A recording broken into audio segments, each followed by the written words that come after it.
Welcome back to the deep dive. This is where we take the sources you send our way and really just perform a surgical strike on all that information overload. Yep, we're here to give you that shortcut. And today, we're tackling a big one, a milestone that causes, I think, a lot of new parents some serious stress. Oh, for sure. We're talking about early dental care for infants. Exactly. You sent us a great stack of guidance materials, and the core question, the one that, parents start asking right around the time baby's crawling is, when should my baby see the dentist? It sounds so simple, but it's this huge, often delayed dilemma for people. Right. And the timing is just, it's everything. It is. So we've distilled the information from your sources, and a lot of this comes from guidance from places like Westbrook Family Dental. Their whole focus is on creating an environment that makes dental care, practical and comfortable for young families. It seems like their whole approach is as much about preventative psychology as it is about medicine. Absolutely. So our mission today is to break down their framework. We want you to feel informed, confident, and honestly prepared for this step. So it feels less like a chore and more like a celebration. Okay, so let's unpack this. Let's get right to the big answer because the sources are, they're crystal clear on this. Thankfully, yeah. There's no ambiguity here. The guidance is absolute. Mhm. The first dental visit should happen either by the first birthday Or or, even a bit earlier. right, specifically when that very first tooth appears. Whichever one of those happens first, that's your deadline. The 1 year mark, or seeing that tiny little incisor, that is the absolute rule of thumb. It just gets rid of all the guesswork. Yeah, it's not some vague, oh, sometime when they're a toddler kind of thing. It's very specific. It's tied directly to a developmental clock. Okay, so here's where it gets really interesting. And this is the aha moment from the sources. Most people, myself included, would assume this early visit is all about, catching a tiny cavity. Checking for fillings. Exactly. But the sources reveal that is not the main reason for that 1 year visit. And that's the misconception that creates all the anxiety, right? Right. Because we associate the dentist with fixing problems, with drills, with pain. So if we're not really checking for decay yet, what is the deep underlying reason for getting, say, a 9-month-old into that chair? What's the strategy? It is entirely about psychological conditioning. Conditioning. Okay, break that down for us. A primary goal is just getting the child acclimated to the clinic environment. Mhm. Think about it. If you have a patient who's like 70 years old and has paralyzing dental anxiety, Right. that fear almost always comes from a negative experience they had as a small child. Their very first exposure was probably painful or scary. So you're saying by making the first experience positive, you're kind of inoculating them against future fear? Precisely. You need them to get used to the sights, the bright lights, the masks, the smells, that specific medical office smell, and the sounds, the little whirring noises. If their first time there is fun and totally non-threatening, you lay this foundation of comfort and trust. That reframes the whole appointment. It's not a search for a problem, it's a proactive investment in their future mental well-being. But, okay, what if a parent misses that window? Let's say they wait until the child's 3 or 4. That's where the stakes get really high. Yeah. Because if that child's first visit is tied to pain, maybe they waited until there was a toothache or they fell and chipped a tooth, Oh, yeah. then in their memory, the dental office is forever linked with fear and pain.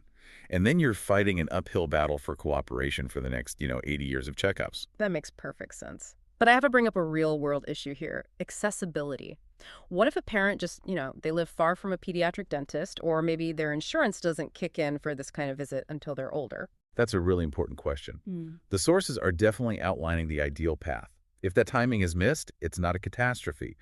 But parents should prioritize finding a dental home as soon as they possibly can. The main thing is that the intent of that first visit, whenever it happens, has to be positive. The tone is everything. The tone is everything. So let's pivot from the why to the how. I've booked the appointment. I'm walking in with my 1-year-old. What does this actually look like? The sources called it a happy visit, which I love. That name just manages expectations right away, doesn't it? It signals this isn't some intense adult-style cleaning. It's a gentle introduction. Parents need to hear this. The goal is not drilling. And the whole thing is broken down into what sounds more like a play date than an exam. It is. And that's completely by design. The entire experience is built to create positive associations. The sources detail 3 key steps that make up a happy visit. Okay, step 1 sounds simple enough. Counting teeth. It is simple, but it's so crucial.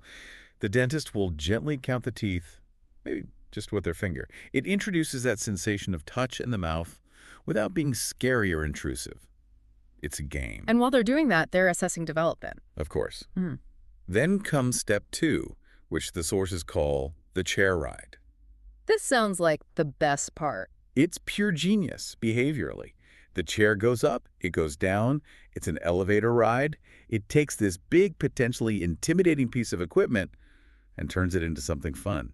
The sources even mention that kids often cry when the ride stops. Wow. That tells you everything you need to know right there. You've turned the source of anxiety into the reward. Exactly.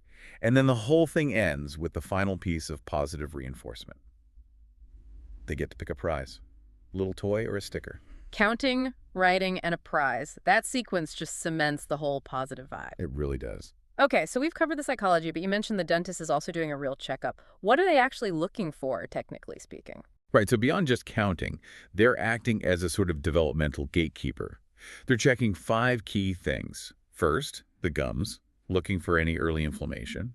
Second, they're assessing the tongue and lip, looking for a tongue tie, for instance. A tongue tie, I've heard of that. It can affect feeding, right? Feeding, speech, and even, believe it or not, jaw development down the road. Really? It's true.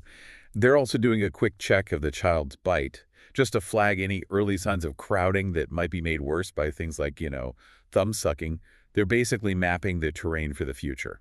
And the sources also mentioned they review feeding habits with the parent. Yes, and this is maybe the most immediate practical advice you'll get. They'll talk about baby bottle decay, which can happen if you, say, prop a bottle in the crib. Ah, so the teeth are just bathed in sugar. For hours. Oh. So they'll discuss that, transitioning to a cup, and the right way to use fluoride to harden that new enamel. It's all about parent education. It's holistic. Okay, so the clinic has this brilliant game plan. What about prep at home? Is there anything you can do before that first visit to make it even smoother? There's one really effective tip in the sources. Let your child watch you brush your teeth regularly. Just modeling the behavior? It's more than just modeling. They absorb so much. They see you open your mouth wide. They learn that having a tool in your mouth is normal. It's not dangerous. They get used to the sound, the foam. It pre-normalizes the whole act. It lowers the shock factor when the dentist comes toward them to count their teeth. It makes a huge difference. So after this deep dive, what's the big takeaway for you, the listener? It means that if you have a child approaching their first birthday, you are not scheduling something to be afraid of. You are scheduling comfort. You're setting the stage for a lifetime where dental care is just routine, not this terrifying ordeal. You know the simple rule, first birthday or first tooth. And now you know the deeper long-term why. You can walk into that appointment feeling confident that you're making a great investment in your child's health. And that really wraps up our key takeaways from the guidance you shared with us. It definitely makes picking up the phone to book that appointment a lot easier when you know you're just booking a ride and a prize. And if this deep dive has convinced you, the sources were very clear on the call to action. Check out the Westbrook Family Dental website to schedule that happy visit and get that foundation of trust built early. So we've spent this time talking about how the environment, the sights, the sounds, the smells shapes a child's entire perception of dental care. Right, and it raises a much bigger question for you to think about. If this kind of simple, proactive normalization is the key for dental anxiety, what other normal home activities, like taking a temperature or putting on a bandage, or even just a trip to the pharmacy, might be shaping your child's future comfort or anxiety in all kinds of medical settings? That's a fascinating thought. How do all those little everyday moments add up? Something to think about. Thank you for joining us for this deep dive into early smiles. We'll catch you next time. Be well.